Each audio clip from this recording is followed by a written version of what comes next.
Hello, thank you. To reiterate, my name is David Michael Schneider. I teach at Willow High School. It's Forte campus for some of us, Lusher charter for others. I have also just in the last year published my first book, Crime in Colonial New Orleans, Terror on the Frontier. This is really a culmination of about 2 years of work in primary research and historical reenactment. It has been an absolute joy to work on this project, and I'm really excited to share it with you all today. My plan is to go through the PowerPoint, which goes over the broad strokes of what I've done with this work. Then I'm going to do a little bit of reading from the book itself in order to give you a little bit of flavor of each thing that is in the book, and to then use that as to illuminate some new research or some other things I'd like to show you. And then finally, I'd like to talk about some active research that I'm doing into New Orleans culture and the history of dueling, crime, and war in New Orleans.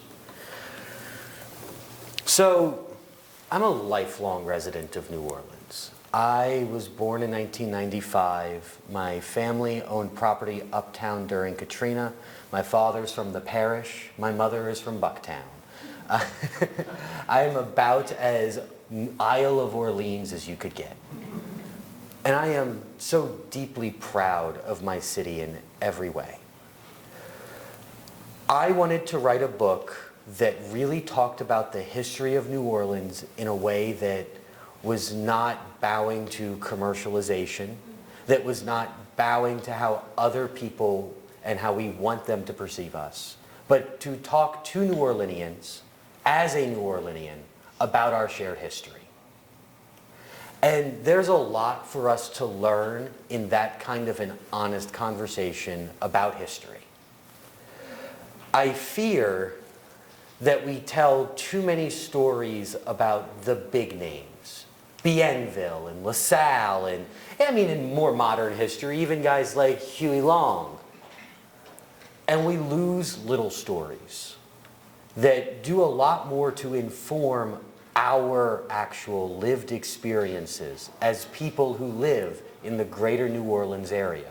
A unique demographic, geographic mixture of peoples. When our city was founded, the concept of justice, as we know and enjoy it, did not exist. The old French regime was brutal to a point. And the point was that they wanted to be perceived as brutal. They desired to control people who had been left at the edge of the known world, mostly out of a mad desire for profit, but also glory and honor and other sort of regal impulses.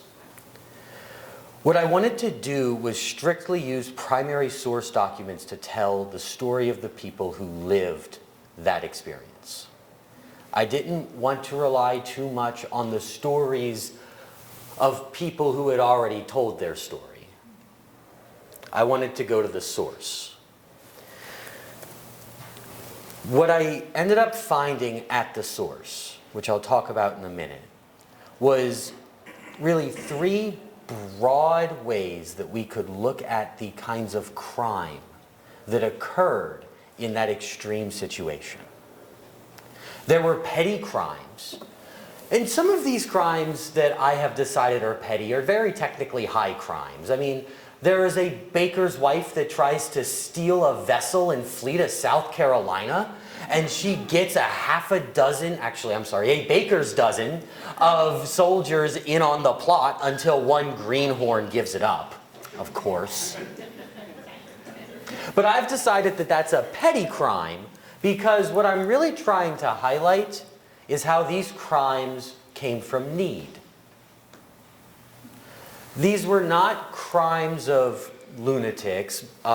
They were not ideologues. They did not have some full ideology of rights. They wanted to survive. They wanted to taste bacon again. They wanted to have linen to swaddle their infants. So these are petty crimes. You also need to address the history of the Code Noir. Probably one of the most famous legal documents of all time, and a wonderful explanation and exploration into how a law and justice are not necessarily equivalent concepts. The Code Noir, when you really look at it, is a list of hostage demands. You are trapped at the edge of the world. You have been removed from all cultural context. And if you do not act this way, the consequences will be swift and severe. It's interesting because I was able to go through the Code Noir, verify some of the more common translations, and then try to find specific examples of when Code Noir statutes were applied. Because that's how laws work, right? You violated so-and-so statute, so you come up for so-and-so crime and so-and-so punishment. Funnily enough, for the Code Noir, and for a lot of French frontier law, they're not citing statutes. And then finally, there's the corruption. Now here's the wonderful thing about corruption. It's not a crime for the people doing it.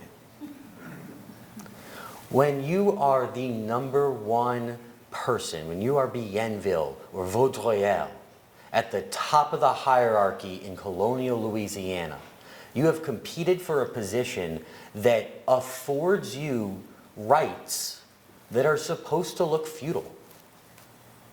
So when you are doling out land that you've taken from another person who was living there before, because you've said that it's yours now, something Bienville did to a settler in the 1720s, that's not corruption because you're the governor. And the governor wasn't like this all-powerful figure. He was just one of many figures that were immune to legal consequence by design. The other big group that I tried to investigate, and they're a little harder to investigate because there are some of these smaller stories of history, was the French Superior Council.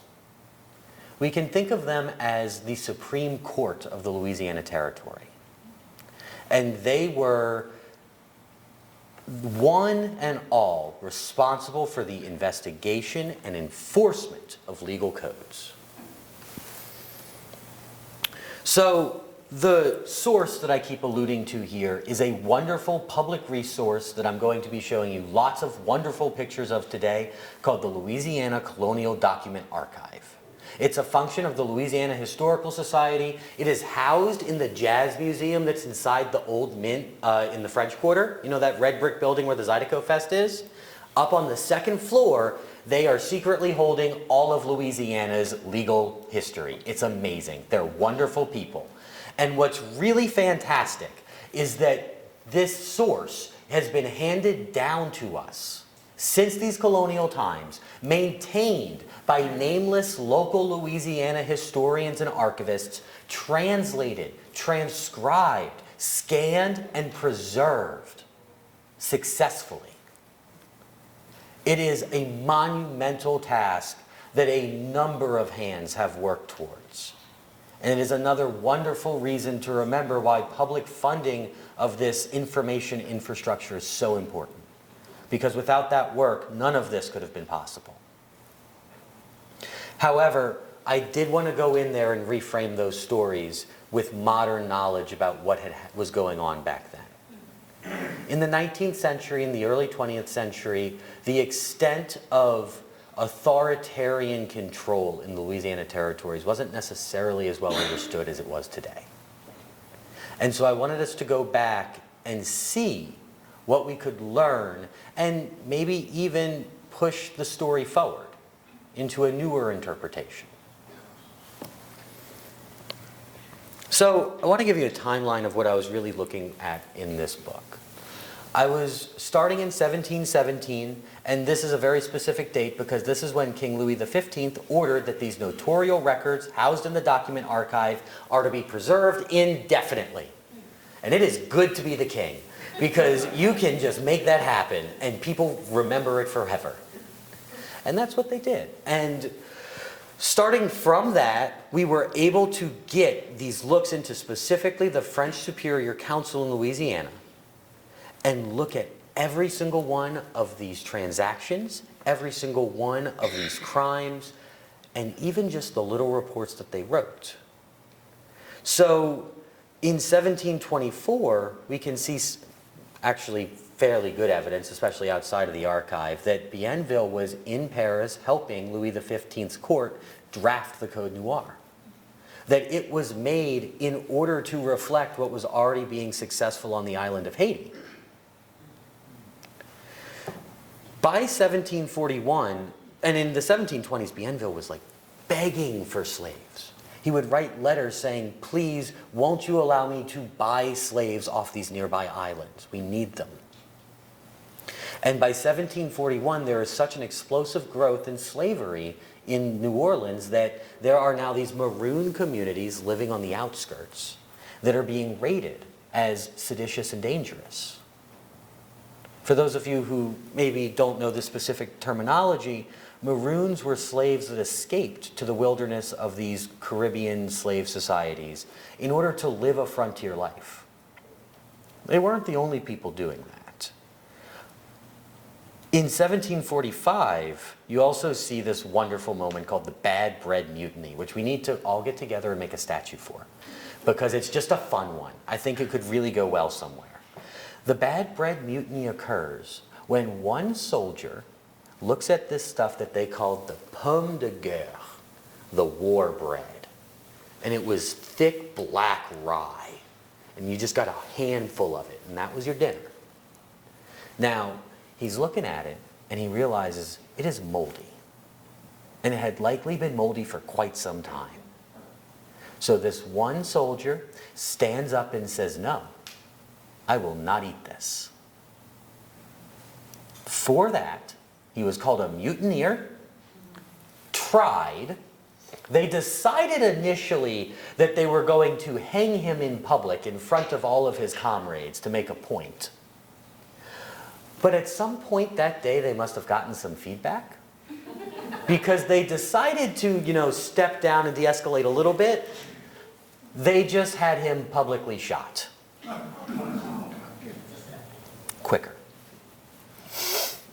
And then, if any of you have ever been to Lafreniere Park, wonderful park, it is named after a plantation owner and powerful individual in Colonial, Louisiana. And part of why we remember Lafreniere is because in 1768, when the transfer to the Spanish was about to occur, Lafreniere and his buddies went into revolt. And it's kind of fun because a few years earlier than the American Revolution, they're suddenly saying things like, we need free trade and representation, and we want very much to be respected by the king. And it's also very fun because what they were most afraid of was a Spanish governor coming in and enforcing the tariffs. In the French kingdom, it was illegal to trade outside of the kingdom. And to do so was very dangerous. Vaudreuil had allowed the smuggling and the tax evasion to occur. The new Spanish governor was going to allow no such thing. So this is sort of the timeline that we built, and part of the reason why I end in 1768 is with the transfer of the colony to Spain, we leave the French language, which is the language that I was comfortable working with these primary source documents. The Louisiana Colonial Document Archive, you can see some of them here, and I'm going to show us lots of these, right? These are documents that were preserved for 250 years and is a living monument to Louisiana's history. It is a trove of what makes us unique. I love this document behind me here. What has happened is in the middle of a transcription task, this settler decided to draw a knife. More on knives later. And this is just a selection of the kinds of things that you can find in this Colonial Document Archive. These are hand-drawn maps of plantations of that is a plantation in the center where there was a slave that was captured and bound. And you can see on the right there, that is actually a receipt. And what that receipt is, it is from the Superior Court acknowledging the wrongful death of a slave and granting the owner financial recompense. So one thing that you get a very stiff sense of the moment that you jump into these deep waters is how much in this society human life was a currency, a commodity, to be owned and spent. You can see a small recreation of what New Orleans attempted to look like. And then on the far right there, I just wanted to give people an image in their heads of the kinds of guns that were being used at the time. It does two things. One, it allows you to see that they're made of hard wood and that these were tools that could be used also maybe as a walking stick and as a blunt weapon, but also as something that you could use in utility. And also to make it clear how very, very cumbersome these items were, and how people still had to rely on much less modern tools in order to get things done. There are lots of artifacts from this era. So that bust, the first top three images are not housed in New Orleans currently. These are different pieces of technology and affluence from the era that would have been highly desired in New Orleans. So that thing at the top, that's a sun compass. On the back, it is inscribed to the Sun King. It actually predates the colonial period by just a little bit, but they were still in use on the ships at this time. I also wanted you to get a sense of the kind of linens that we're talking about when we're talking about clothing. These were nice clothes, if you could afford them. But these were things for affluence, and most people would have been wearing something a little less nice. And then that's just a nice bust of Louis XV, since he was so helpful. But these bottom three images, these are the documents that I'm working with. So the one on the left is almost completely destroyed through no fault of anybody. It's just old. And when I sometimes hedge a conclusion or leave an open end to a story, it's often because there's a word missing, or spelling that's questionable, or a page that's been partially destroyed. And you can see on the right that there are examples of beautiful handwriting. I mean, just amazing, and I love looking at it. And you get to like sit there and translate it word for word with such precision. But what has happened that made this wonderful is what's in the center. In the early 20th century, Louisiana historians went through, before there was any kind of digital technology, read each of these, transcribed many of them, and then summarized the documents and cataloged them, including names, dates, and key words, creating the bare bones of an index system that today exists online and anybody in this room could use. It is truly the backbone of history, work like that. So, I will say one thing. I left my copy of the book over there in a box on the side. That is my fault. I have 8 of them to sell if anybody's interested at the end.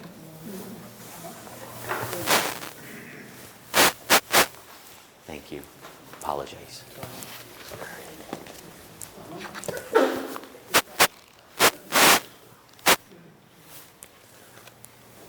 So what I'd like to do is give us a little bit of context about the petty crime in colonial New Orleans, and then walk us through some things that maybe aren't in the book as well.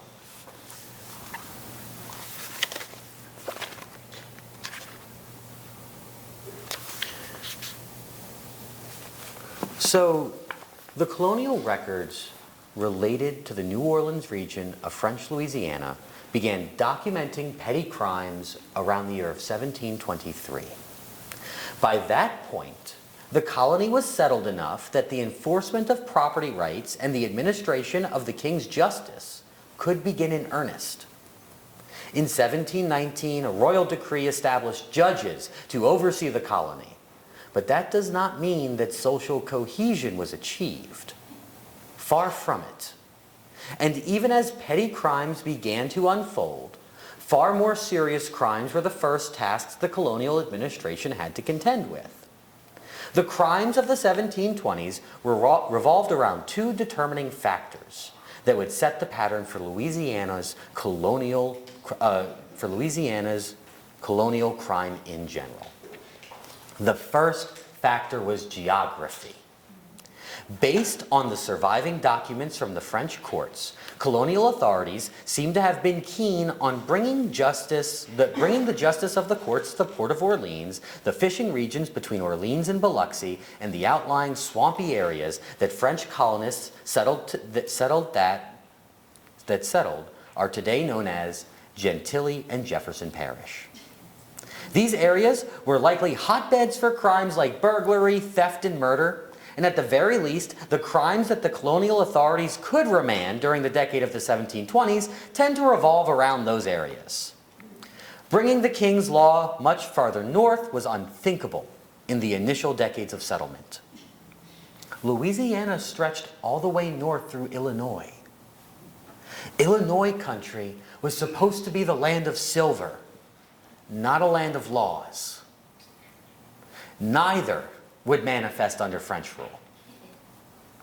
The second factor that determined the nature of crimes was the lack of essential goods. Surviving texts from that era, like the diary of François Xavier de Charlevoix, paint the region of Basse Louisiane as one of desperate need. The diary of François Xavier provides a first-hand account of New Orleans in 1722. The diary entries show that the city of New Orleans had developed some renown within the Francophone North America, but when de Charlevoix finally arrived in New Orleans, he gave the colony a lukewarm review at best. He questioned Bienville's arguments about the colony's superior placement, worried about the ability of the colony to respond to the other parts of the Gulf Coast in case of crisis, and commented that the people of New Orleans were camped on the banks of the Mississippi waiting for plans to arrive that would not be as easy to execute as they were to draw on paper. Easier said than done. De Charlevoix and his skeptical view of New Orleans reveals the limits of colonial rule and the anxieties of the French ruling class concerning the colony. The French ruling class was worried about invasion, the speed of boats, relations with Native Americans, and the security of the concessions, the plantations. They were not worried about the meager survival of their menial subjects.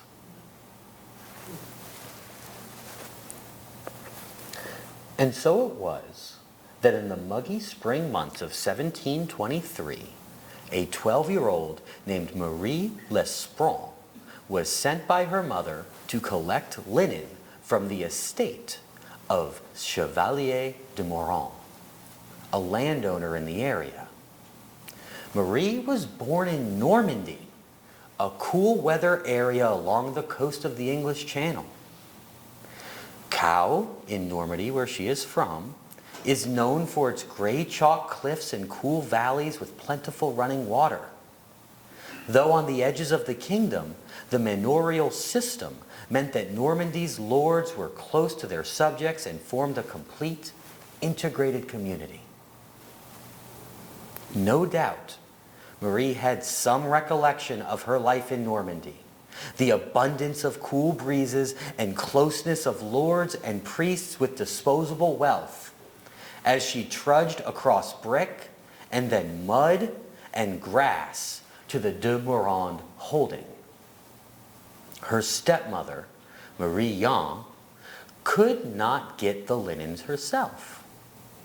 Marie Yon was engaged in wet nursing, a popular way to make money for women in France. It was expected that upper-class French women would be able to afford a wet nurse, and we can be sure that Marie Yon was nursing a child of some importance, either a local landowner or a royal official. Wet nursing offered a taste of the distant Parisian life for the landowners in Louisiana, and a little extra money for the madame. In these early days of colonization, when life existed in an unhealthy country without bread, without wine, without meat, and without clothes, another quote, and the births were rare and surviving infants rarer, this child was far too precious to leave alone to take outside for any length of time. Travel was off the table, and so young Marie would have to go to collect the linens. But linens were so rare, and the de Meurons had no interest in giving up such precious resources. Luxuries cost money, and while the land in the Mississippi Delta was fertile, all of the promises of silver flowing from the mines in the interior of the continent down into the region had yet to manifest. Being landed in French Louisiana meant that you owned the roof over your head, enslaved the people who worked your estate, and had the prestige that came with a sustainable income. In Louisiana, unlike Europe, being landed did not mean decadence. In the colonies, luxuries came from the closeness to the merchants and the royal administration, and even then, those luxuries came at a hefty price. Without a doubt, in May 1723, when Marie Lespron was sent to fetch linens from the de Meuron estate, there was no intent on asking the family for a donation or a loan or bartering with them. What we are dealing with is a completely isolated environment. People who are dependent on goods that it takes like a small level of cottage industry or even an early level of industrialization to create. And they cannot get the means to make those things themselves. Scarcity was the name of the game. And to go outside the walls of the French Quarter, what was then New Orleans, and to try to traverse to a concession along something like the German coast was dangerous. It was a risk that had to come with a reasonable reward, even if that meant violating the property rights of someone along the way. The people who inhabited this area in those early decades, in the 1710s, and we actually have records of there being colonists in the area well before Bienville is looking at the Isle of Orleans. There were already people living in Gentilly along what is today known as Bayou St. John and using the old portage to travel between Lake Pontchartrain and the Mississippi River. And as a matter of fact, there is even evidence that Native American nations were using that exact same route for thousands of years. On the right, you see a 19th century painting of a coureur de bois.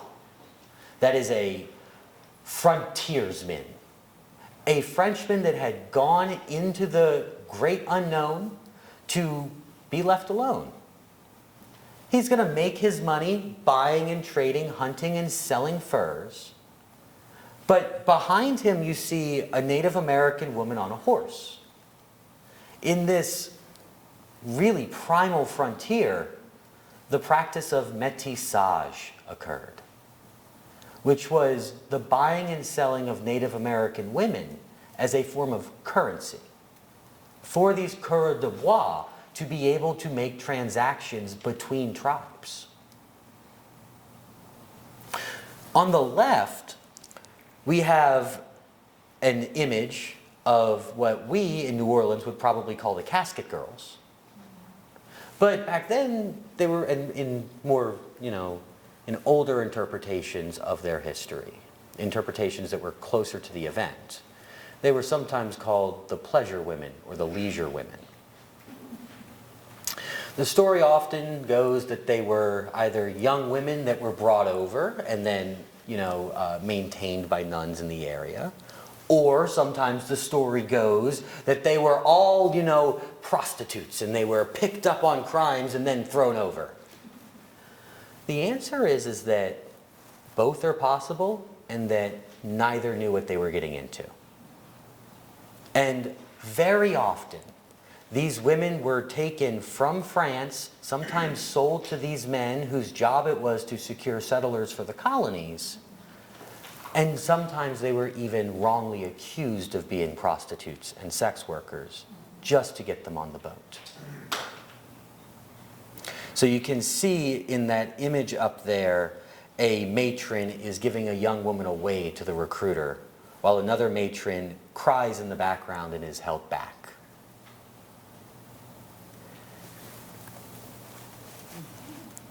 So Marie Lesprand is a fantastic case of a petty crime. She went out, she stole linen for this baby, and was arrested for it. Now, I had mentioned that her mother was a wet nurse for someone in the city. That person was likely Bienville. So the charges were dropped. Convenient. But I think that the story here of Jean Maslin really, or alias Bourgeois, which I kind of like more, really tells you, again, the raw edge that these people lived under. So this is a man who was unwell. He had likely been injured at some point in his life that left him with some sort of cognitive difference. He was married, and he was going to a store to pay back a debt.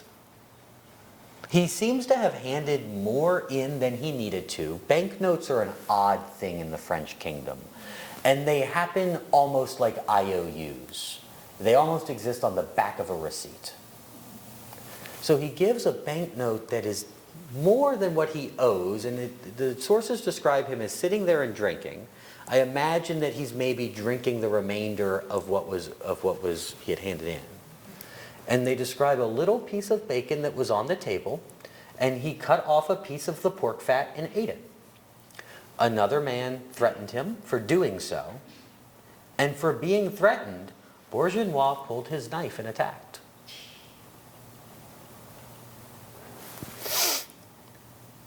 The thing about the French legal system at this time is that it was a two strikes and you are out system. The Ancien regime back in Europe, it was very clear how it worked. If you were caught stealing, a couple of things could happen. You could be whipped. You were likely to be branded with a fleur-de-lis on your cheek. And the purpose of this was that if you were ever convicted again, well, then they knew they could just go ahead and execute you. And the only real way to avoid execution in these circumstances would be to become a galley slave, which was to be banished to the bottom of a French royal vessel for the rest of your very short and very miserable life. By some accounts, it seems that Bourgeois had a record. He did not seem to have a physical mark on his cheek, as would have been customary. But his wife and the court attest that he had been accused earlier before he had come over. His wife pleads his case, basically begging the Superior Council to allow her to pay his way back to the continent so that he can go find some place to stay out of trouble. Maybe in a place with more resources, he won't be pushed to such a razor's edge. And then the French Superior Court does what they're very, very good at, which is losing the record around the time of deciding what was going to happen. I'll tell you why. The purpose is not to record what happened to a human life. That was an afterthought. The purpose of the court records was to document the property. The court records stop when the property has been documented and that restitution has been announced. the punishment inflicted upon the man is hardly worth writing down.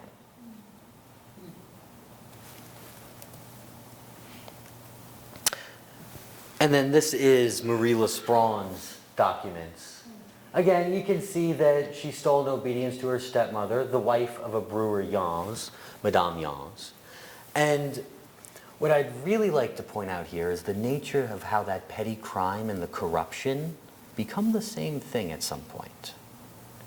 If Madame Yans had not been the wet nurse of a powerful official in the colony, Marie Lespron would have faced very severe consequences for her actions. But because the wet nurse was certainly related to someone powerful in the colony, probably Bienville, although you can see that a historian from the 1920s disagrees with the rest of us. That wrong over there haunts my nightmares. Man. But, regardless, she seems to have gotten off. And one of the tells for that is that they begin to investigate the slaves. We're choosing how we're going to end that story and account for that property. Which brings us to the Code Noir. Again, this is a different part of the book, so I'm going to give just a small reading here. And I do need to point out that what I'm about to read is graphic in nature.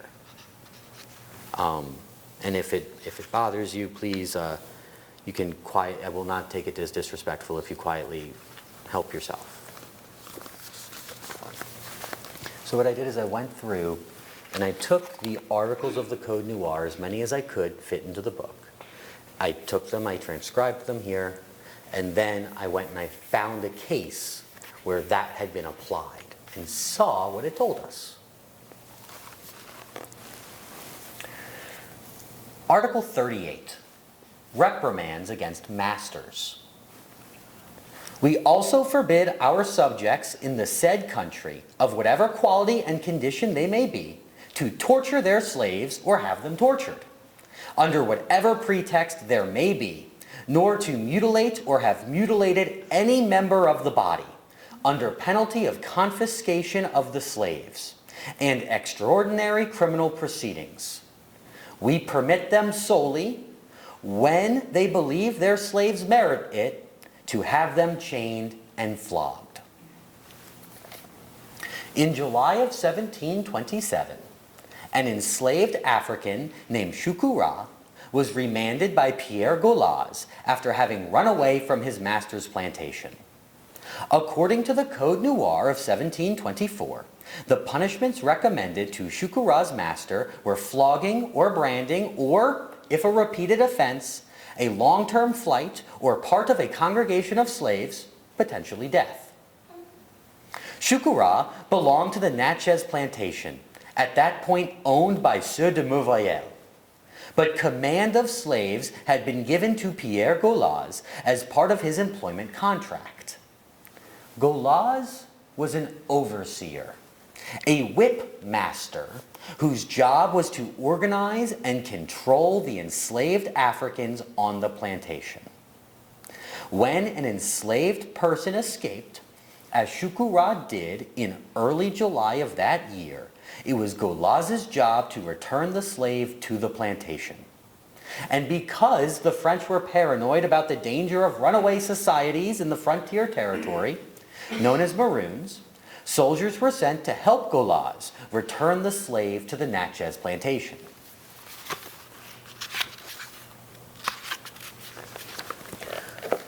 Golaz took Shukura back to the concession of St. Catherine, a landholding in northern Louisiana along the St. Louis River. Upon arriving at the plantation, Golaz decided that Shukura needed to be retrained beyond the normal capabilities of the plantation. Removed from the sight of his fellow enslaved Africans and guarded by the French soldiers on the mission, Golaz tied a rope around Shukura's wrists and then tied him to a post suspended by his wrists. Golaz asked Shukura why he had marooned, and when Shukura responded that he had fled because Golaz was too hard a taskmaster, Golaz repeatedly beat Shukura's head into the post. Golaz left the soldiers to guard the enslaved man, and Shukura dangled from his wrists for several hours. One of the witnesses remarked that Golaz was crossing a line, but Golaz would hear none of it. The soldiers were disturbed, but they kept their watch. After Shukura endured hours of agony, Golaz returned and untied Shukura's wrists long enough to shackle him, beating him mercilessly with a cane, and then retied him to the pole. After being left dangling there for several more hours, Shukura's hands were swollen. When he was finally cut down and brought to a surgeon, the surgeon had to remove 2 fingers from each hand, though the record says the finger simply dropped from each hand. Eventually, Shukura was brought back to Sieur de Merveille, and in September of 1723, de Merveille sued Golaz for the maltreatment of the slave in his care.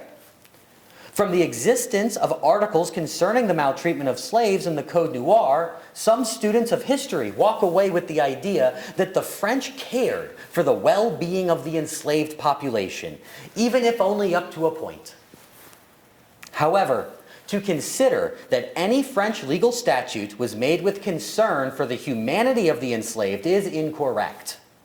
From the beginning, when the courts did investigate the matter, the magistrates were adjudicating a dispute where a slaveholder's property had been harmed, in this case crippled.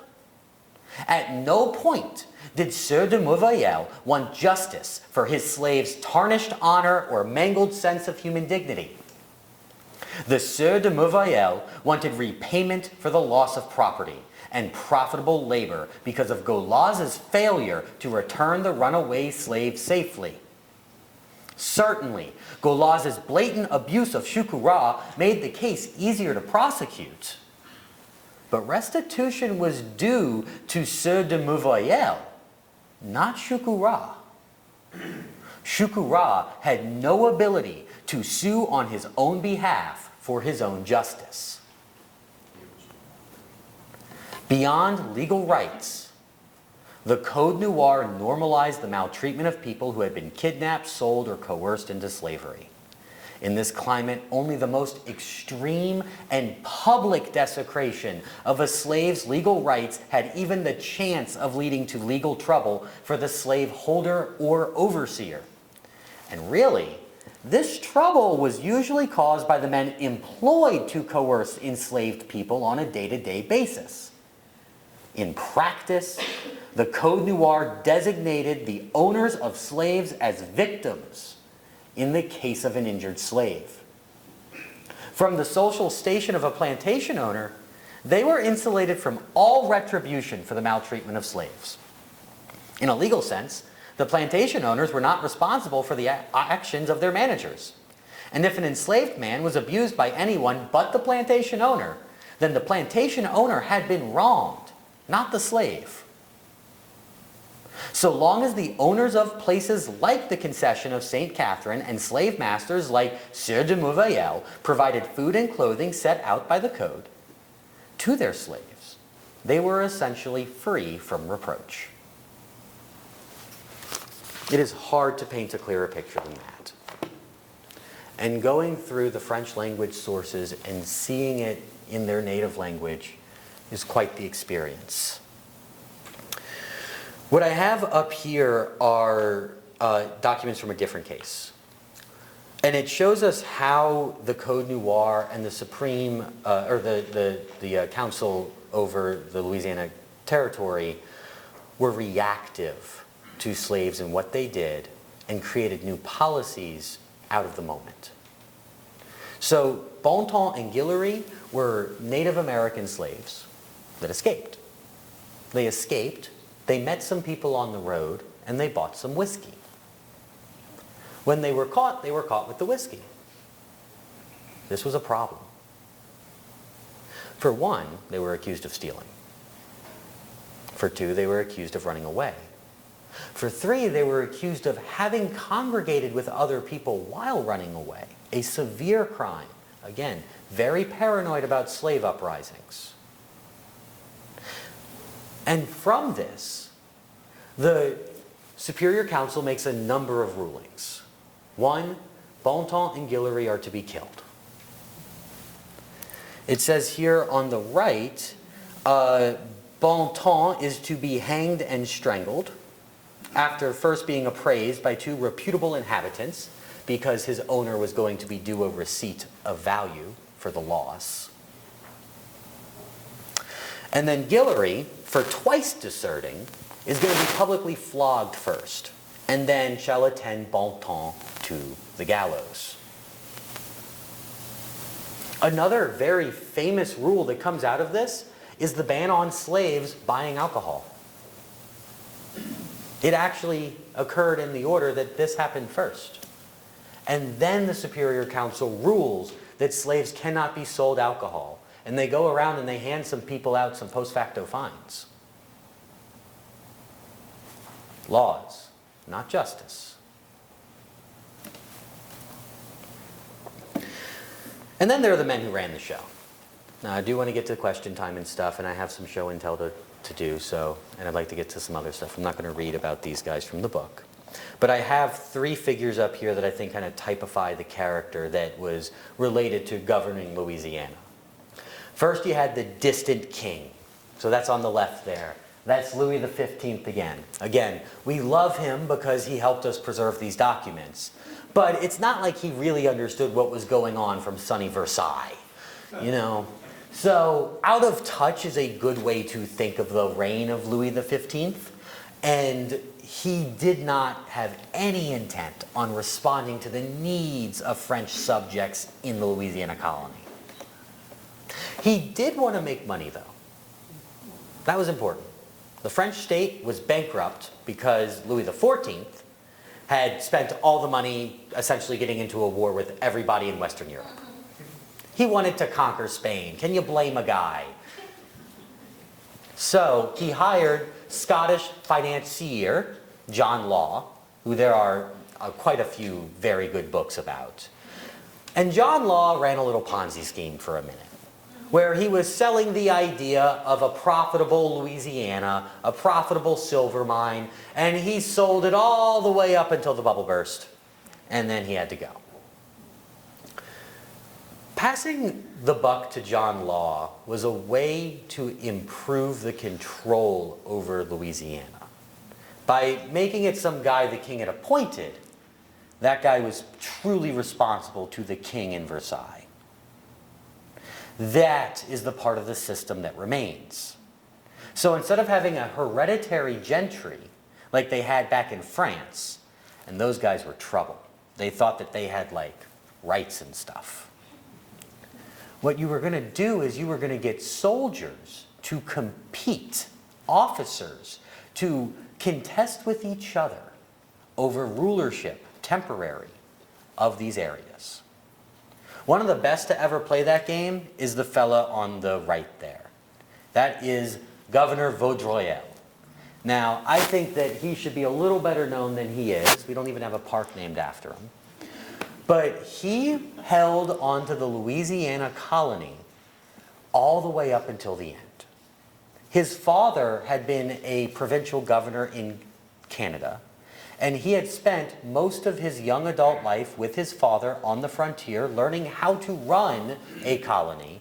And then the last act of his mother was to send him back to France and get him in touch with some people in Versailles so he could have one of those fancy networking to get work moments and end up moving from provincial governor of a small Canadian port town to a provincial governor of a large and important Gulf Coast port town.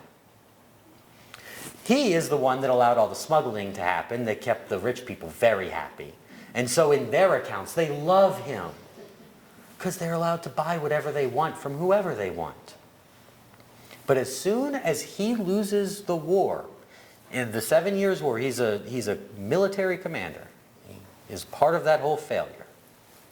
When they lose that war, he's out, and that brings in the Spanish governors, and you can tell how good the French bourgeois in the colony had it by how strongly they react to a stronger Spanish presence coming in. They hate it. They hate it. And so I want to tell us about some new and exciting research. So New Orleans is a city known for dueling. For sure, right? And what a lot of people maybe don't realize is how much renowned we were for dueling. In the 1830s, we were the city of dueling. As the practice of dueling died in continental Europe, all those fencing masters ran away to Louisiana, where some people knew French. And they started to teach and fight and teach and fight. There are actually pretty scant records of duels during the initial French period, though. Mostly what we have are, there's one record of, and it's hard to say that this is the true first corroborated duel, because this could have just been two guys sword fighting in the woods. But the real first corroborated duel, where we know that it followed the rules of honor, at least kind of like was happening in Europe, was right here in 1759. And what you're seeing here is a letter from a duelist's father telling the court, please do not be mad at the other guy for killing my son. They did it by the book.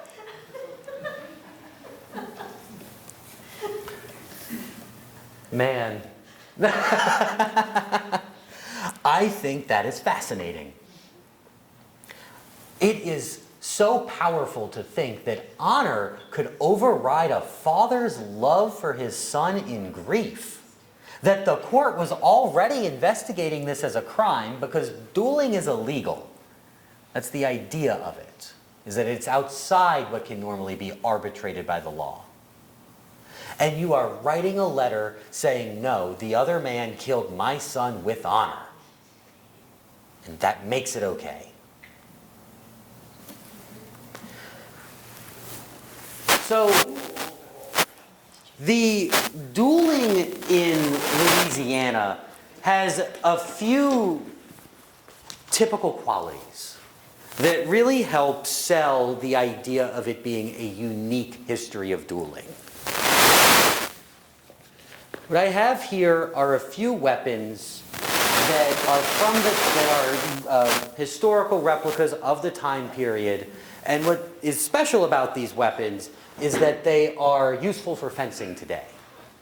That these are weapons that I have personally used quite a bit with my friends and colleagues in order to recreate certain aspects of historical swordplay that are just lost in the modern sport fencing world.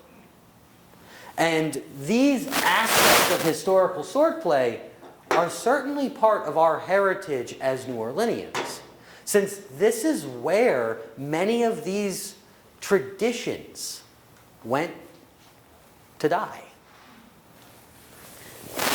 So what you have up here are a couple of historical drawings of what these weapons would have looked like in their fullness, right? So these are French officer weapons on the left and right. The one on the left is a saber, you can tell because the blade is curved. And the one on the right is an épée, you can tell because it looks straight and stabby. By the time we get to the 19th century, especially once we get past the 1830s and guns are getting more popular and more accurate, dueling pistols get very popular in Louisiana as well. As we all know, thank you, Andrew Jackson. But I wanted to give you a little bit of a realer look at some of these tools that they used. So this is a training weapon known as a single stick. This is an English innovation.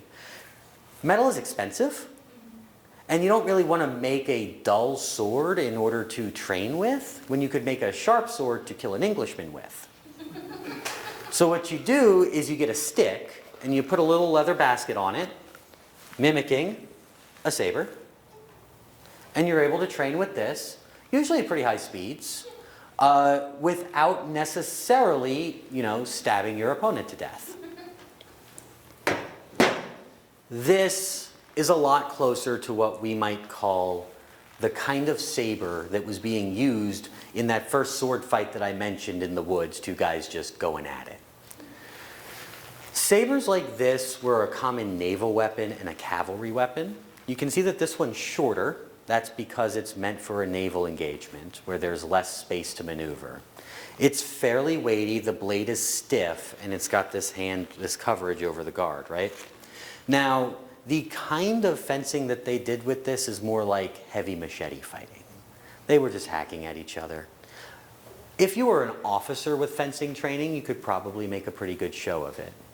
But for the most part, if we're imagining two sailors or two fishermen who have this as a tool, a utility item, it is not meant for just hurting other people. It is a bushwhacking item. It is potentially a farming item. It's a butchery item. It's a household item. They are swinging at each other with intent to cut the other guy up, and it's plenty good for that. But let's say you were a gentleman and a scholar, and maybe an officer with a little bit of blue blood. You'd probably use this highly deadly weapon, known as a small sword. So small swords are cool because these become the dueling weapon in New Orleans. They are a civilian carry. They are a little thin to be useful on the battlefield, though they do sometimes show up there. But the point of the small sword is that I'm not going to slice you with it. I am going to stab you with it. The small sword was only sharpened about yay much. And it did have these more modern looking triangle blades with the hollow interior to move very fast. Getting stuck with this thing about an inch, center of mass, was a very slow and painful way to die. And it could happen very quickly. People in the 20th century who are being a little cheeky refer to the small sword as almost like the automatic gun of swords because of how quickly you could make it move compared to something big and bulky and heavy like this. Now, in New Orleans, things develop past this colonial period. And there is a tradition that begins to show up in the American frontier and in the early 19th century of the Bowie knife fight. This is a plastic Bowie knife trainer. I would not bring a real Bowie knife to a library, and neither should you. But Bowie knife fighting was likely descended from Spanish knife fighting, and then Mexican frontiersmen picked it up and really went to town with it. And it begins to pop up in New Orleans, and New Orleans has a long, strong history of knife violence. Some of the very first assaults ever recorded in New Orleans during the French period are with a knife. As things develop, civilians realize that they're as likely to fight someone with one of these as one of these. And you gotta kind of be ready for both. As the 19th century rolls around, all those old rules about, let's say, we have to duel in cold blood, and we have to wait 2 weeks and have seconds and exchange letters and have equal weapons. That's great if you have a hobby and you have time. But if you need to just go ahead and stab each other really quickly, you're not going to be able to make sure your weapons are equivalent. So New Orleans adopts a very niche weapon. And I'm going to mangle the pronunciation, but no one can correct me because I don't think anyone knows how to pronounce it. The colonial. It is a weapon that has a small sword's capability at the end, is thick enough to cut, and has a very thick strong of the blade for parrying and controlling other blades. And this is where the fun of reenactment comes in, because I was able to prove that this design does really do that by going ahead and fighting someone using a saber, and then fighting someone using a small sword, and going, yes indeed, I had control over his small sword and I was able to parry his saber away from my head. Of course I was using a mask. This weapon is very much associated with New Orleans' own dueling history. And I really appreciate being able to show it to you guys. But over time, true dueling masters, fencing masters, began to appear. They opened up these businesses called salles. Those are fencing schools. There were probably about a dozen of them in the city at one point, especially in the early 19th century, 1800 to 1835, 1840. The most famous of these is actually the last of them, and that's Jose Pepe Yuya. He's on the top right there. Jose Pepe Yuya was a grave owner. He owned cemeteries. He also owned a bull baiting ring on the West Bank. And he was a fencing master from the Spanish Empire, and was one of the last ones to be able to train with the true dueling masters of the 1830s, of whom there are frustratingly few written records. He describes things like assault d'armes, where the dueling masters would get together. And when they got together, they would use this weapon. This, oddly enough, is a Scottish broadsword. Now, one thing that might explain the appearance of the Scottish broadsword is that it was very popular in the 13 colonies. This is an English fighting sword, a British fighting sword. It has a front edge and a back edge. It has a full basket over the hand. It's fairly weighty, and it has a straight blade. It is for both cut and thrust.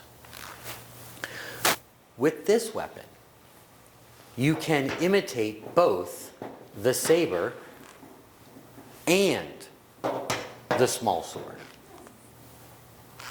And so one thing that begins to appeal, I believe, to these fencing masters is their ability to show prowess in multiple systems. And this is important because Europe had borders on its swords. Italians fenced one way and English fenced another, and they did not mix. It was not easy to mix those games. But here in New Orleans, you use a sword that can do all of it because you have to be ready to do all of it. Another thing is that the Southern culture in general began to identify with the Scottish in the 19th century before the Civil War, because the Scottish were having had their own frustrated history with a central government based out of London. And so you can begin to maybe see some cultural artifacts that are leading towards the Confederacy and the Civil War.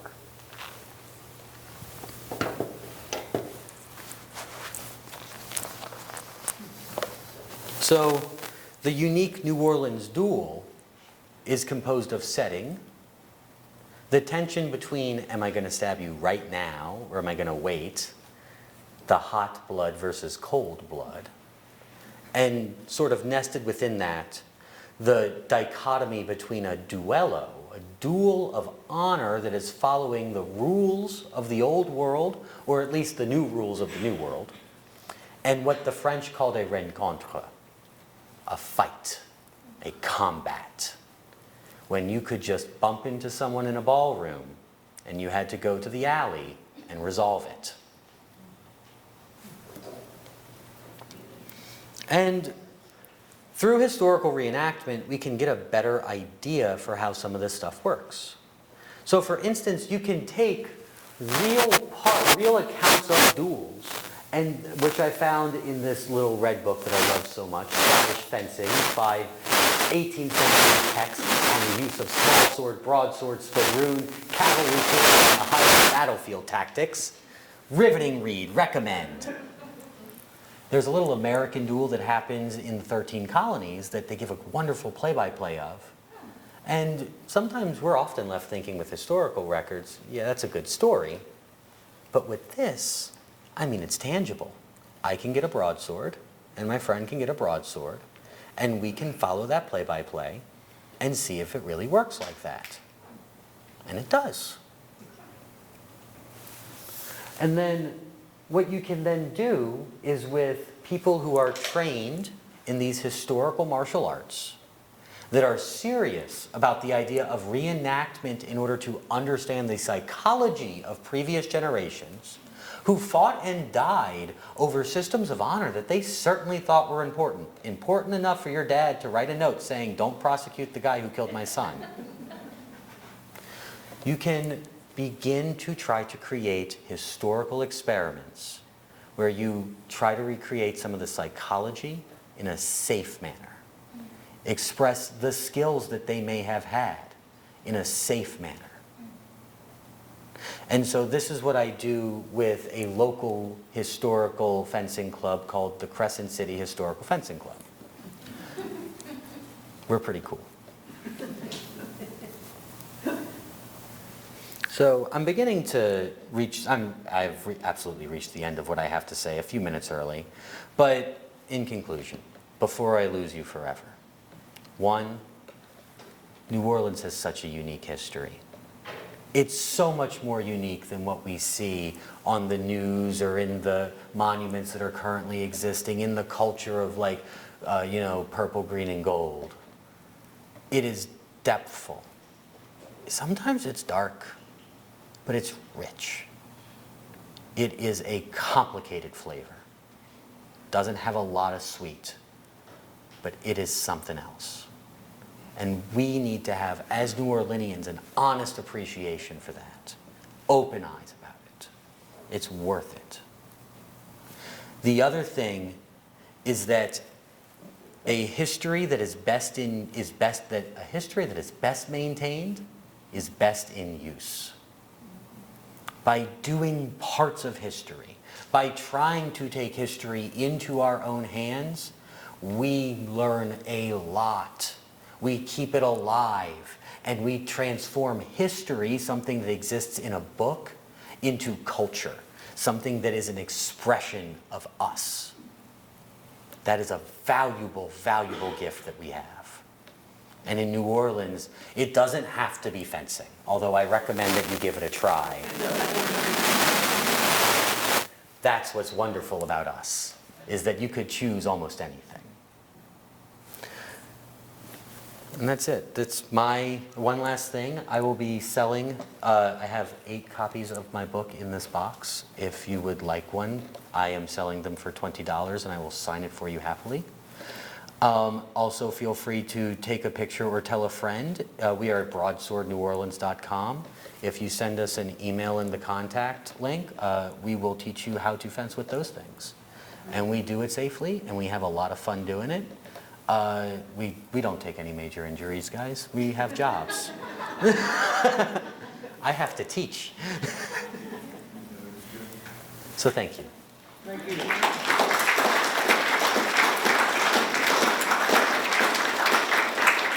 Are there any questions from the crowd about history? Well, you were talking about the dueling. Mm-hmm. Do you participate in that group that you, I don't know if they still do it or not, the Oaks in City Park? Yeah, absolutely. So that was us. Our founder, Sam, started the Broadsword New Orleans Club in 2019 or 2020. My instructor, Joe, started during the COVID year. We used to practice right on City Park Avenue, I think, under the Oaks, and then sometimes wander around a little bit. Our oak tree that we practiced under got hit by a bolt of lightning. And so we have actually moved to Metairie Ridge, Pontiff Park and Ridge Lake. But let me tell you something. Metairie Ridge is one of the places that they would go fight. It was an oak forest that was above sea level. So it was a pretty good place to go get your boots muddy without sinking and drowning. So we might be the people that you've seen there, absolutely. Yeah. So not too long ago, Mr. Brantley gives lectures here, and he gave a lecture on dueling. Yeah. Did you attend that? I did, and well, I attended the one by Derby Gisclair, actually. I attended Derby's. I don't know if... I got a kick out of one of the duelers, they get to choose what weapon, and they chose harpoon. Oh, yes. That was funny. So there's this wonderful spoiler for my current project, but I go through these newspapers, right? I'm looking for all this evidence of dueling. I want to see like how good of a 4K image can I get of what was going on here, right? Because I'm curious. And there's this guy who comes into town. His name is Cornelius O'Trigger. And he takes out an advertisement saying, I will duel anybody for money. And I'm opening up a dueling club. You can pay me, I'll teach you to duel. I'll duel you if you pay me or anyone you ask me to. And I love the broadsword, the spadroon, and the 45-pound cannon. And it's...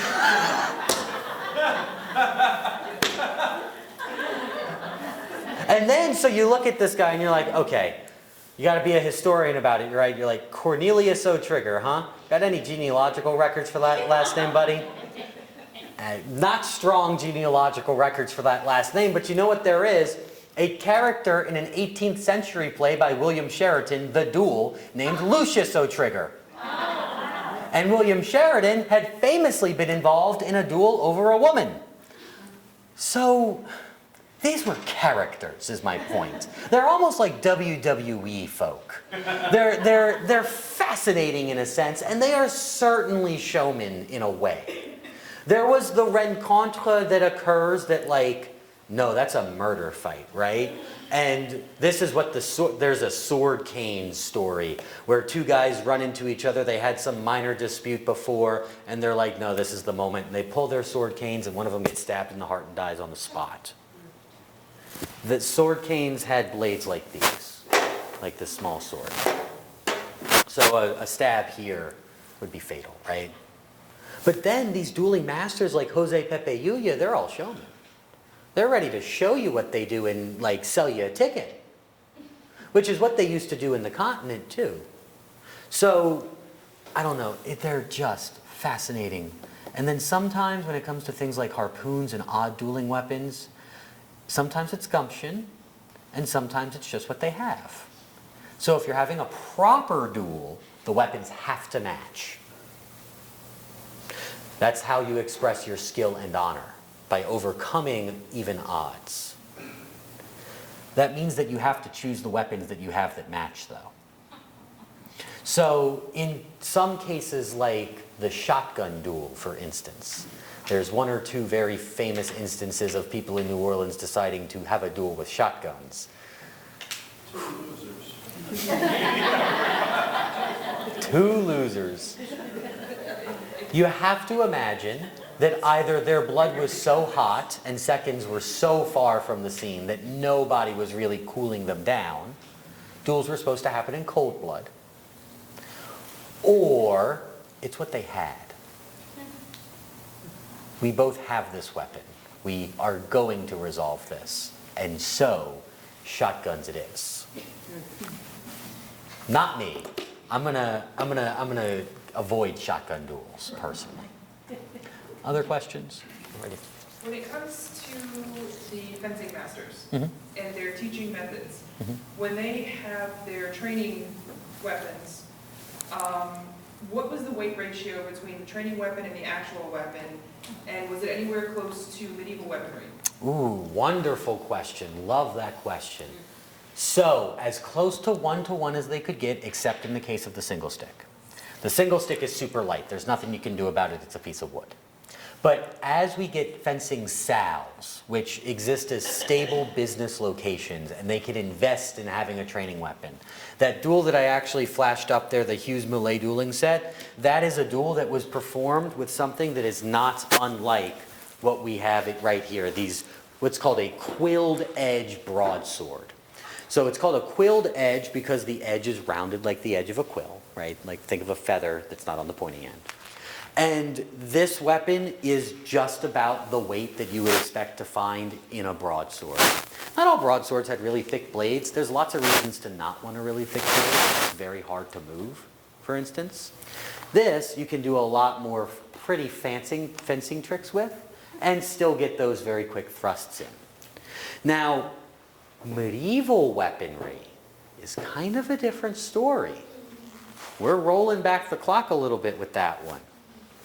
Medieval weaponry was built in a way that it had to contend with something that early modern weapons don't have to contend with, and that is armor. So really, medieval weaponry tends to fall into three broad categories that I am interpreting as a historian and not saying are scientific fact.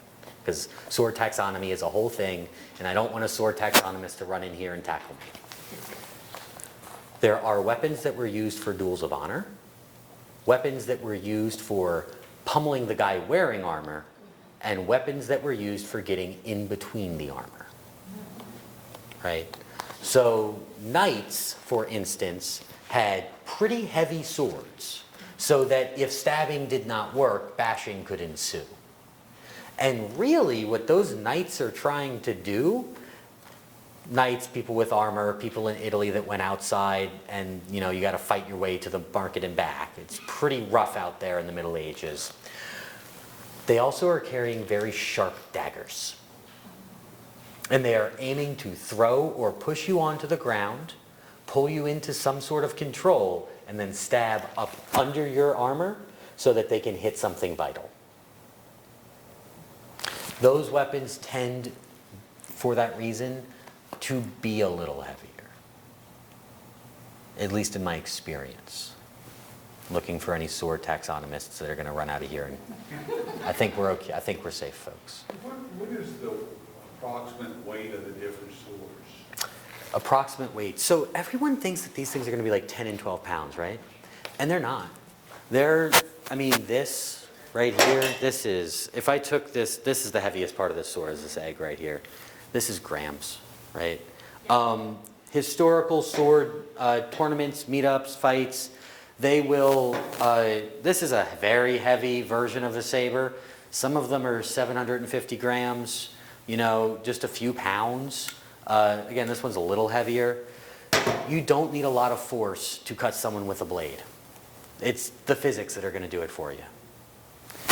If you are using a historical sword technique, they're moving their sword in these kind of arcs that create the momentum. And then the biomechanics is just really allowing it to cut in. And that's all it takes.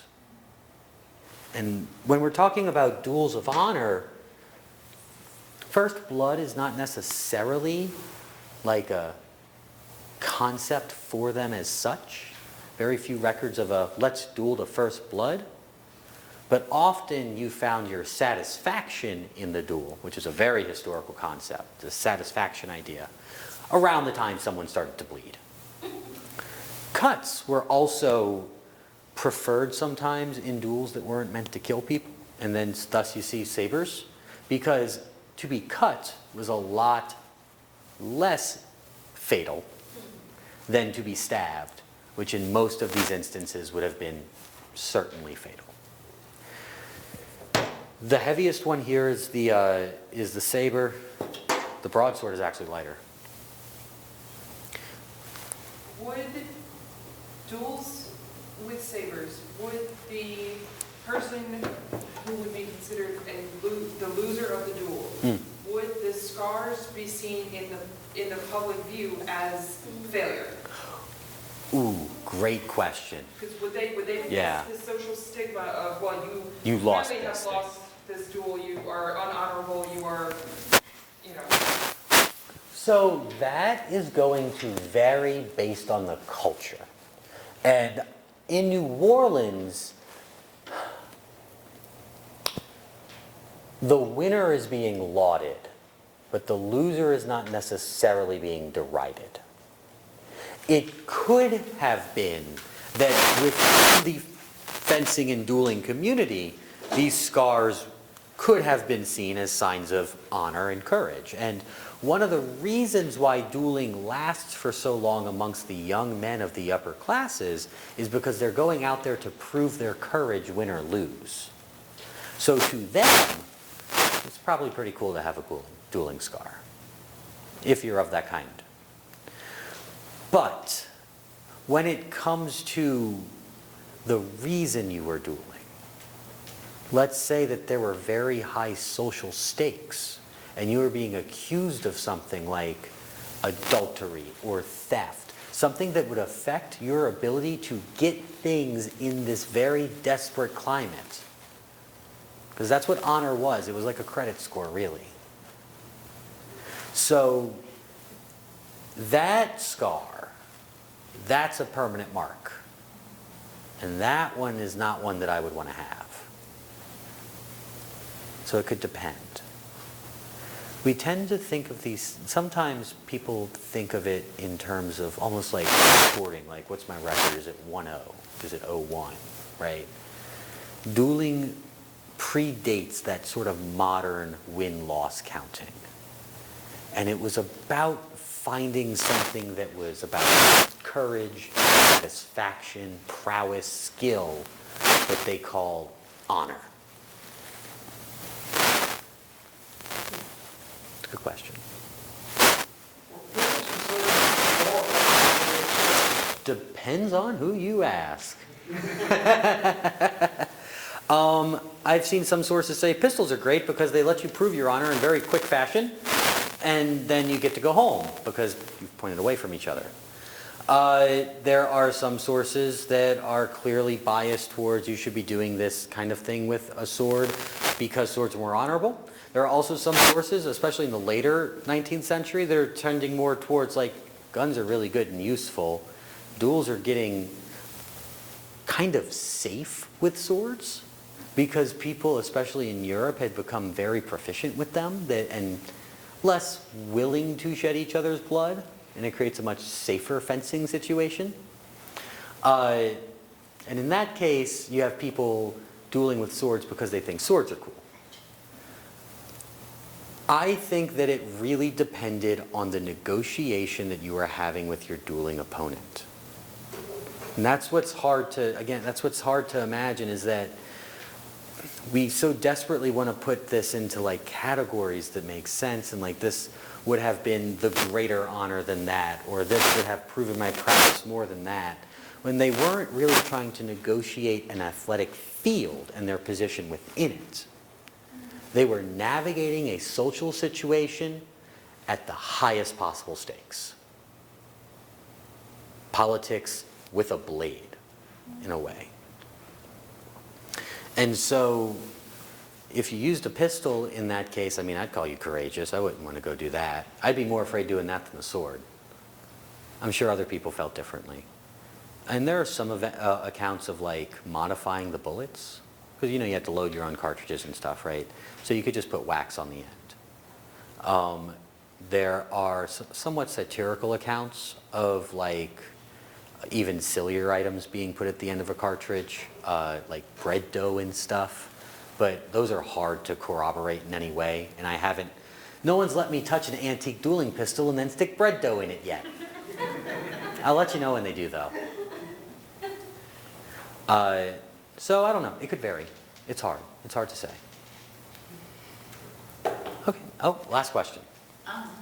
You said you duel on Metairie Bridge, and is it outdoor? Do people watch? So we practice historical fencing. There's actually a couple of us in the audience. Hi guys. We on Wednesdays we're at Pontiff Park. You can, if someone wanted to stop by and watch us, occasionally people do and kind of just watch.